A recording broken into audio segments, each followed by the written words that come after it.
Hello everyone. In this presentation, I'm going to be introducing you all to Edgar Allan Poe and to his story, The Telltale Heart, where we're going to be focusing on Poe's use of symbols and also his representation of mental illness. So let's get started. Since we're going to be focusing on mental illness and specifically Edgar Allan Poe's representation of mental illness, I do think it's important to focus a little bit more intently or intensively on Poe's biography. So first off, he was born in Boston, January 19, 1809, so he was at the very start of the 19th century. Within 3 years, both of his parents were dead, and he was actually given over to a tobacco merchant by the name of John Allan, who eventually him and his wife ended up becoming Poe's guardians. Now, despite Allan's desire for Poe to become a businessman, Poe wanted to follow in the footsteps of his idol, poet Lord Byron. In 1826, Poe left Richmond to attend the University of Virginia. Allan did not send his foster son enough money that, coupled with Poe's poor financial decisions, led Poe to turn to gambling. After being kicked out of West Point and after Allan's death, Poe finally found an avenue for his writing, editorial and critical skills, when he gained an editorial position with the Southern Literary Messenger. Poe's demands for higher pay forced him to move to New York to work for a variety of magazines. He eventually achieved national recognition with the publication of The Raven in 1845. In the winter of 1846, Poe's wife Virginia, aged 27, died of tuberculosis. And Poe was devastated and did not write for months. A couple of years later, Poe reconnected with a woman he had loved in the past, Elmira Royster Shelton, and intended to marry her. However, Poe died on October 7, 1849, before they could get married. The exact cause of his death is a mystery. Now, as far as Poe's literary influence, he transformed the horror genre to include impressive psychological depth, and he was an early pioneer of science fiction. Furthermore, he's considered the father of the detective story. His use of deductive reasoning even inspired Sir Arthur Conan Doyle and his Sherlock Holmes stories. Some of his more important works include The Raven, Annabel Lee, The Telltale Heart, The Cask of Amontillado, The Fall of the House of Usher, and The Murders in the Rue Morgue. As you read the story, I have a couple of questions for you to consider. The first is the narrator insane? Now, before you jump to the conclusion that the narrator is insane, you might want to think about what insanity is.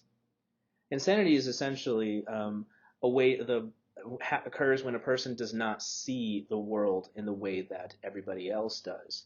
In fact, so for example, you might have somebody who's having hallucinations or delusions of having, like, say, for example, a dragon flying around the room. If nobody else sees this, then that person is experiencing the delusion. And so when it comes to insanity, we tend to think of insanity as the same thing as immoral. Just because somebody commits a murder or an act that society has deemed to be immoral, that does not necessarily make them insane or delusional. They have just made the choice to go against society's ideals or society's values. So do not try to confuse mental illness with morality. Those are two completely separate things. And so I have here an example from the story itself where we can actually see at least some evidence where the narrator is experiencing what we might call paranoia. And so he starts the tale by saying, "True, nervous, very, very dreadfully nervous I had been and am, but why will you say that I am mad? The disease had sharpened my senses, not destroyed, not dulled them. Above all was the sense of hearing acute. I heard all things in the heaven and in the earth. I heard many things in hell." And so it's the hearing part that seems to be a sign of insanity, not necessarily what happens later in the tale. So just keep that in mind.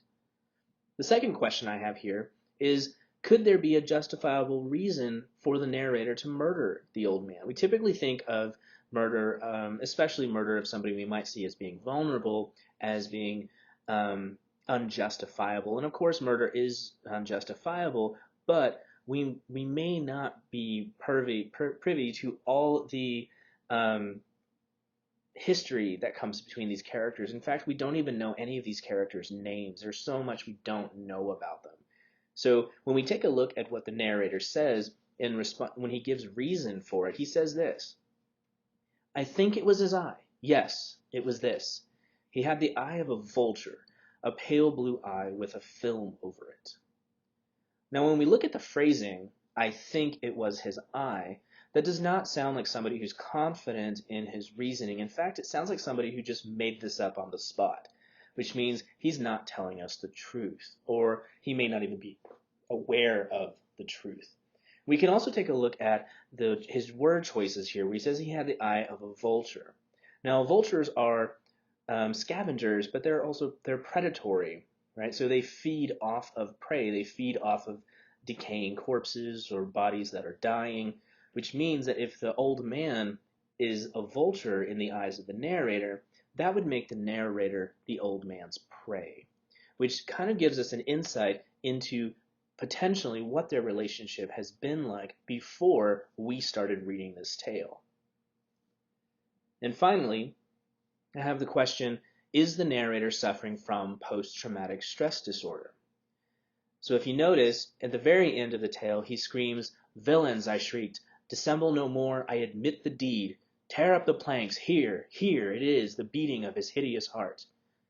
Before this scene, or before this ejaculation of energy here, we have the narrator who's just been consistently and increasingly getting more and more agitated as he realizes that nobody else seems to be able to hear what he is hearing.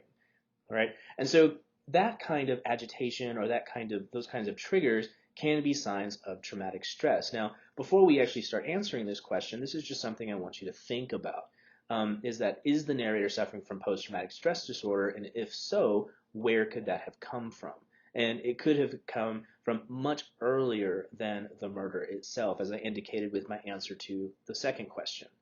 And so this is something we might want to take a look at when we comes to Edgar Allan Poe, and this is what we would be looking at if we decided to choose this text as the text for us to analyze for the rest of the semester. Thank you for watching, and please let me know if you have any questions.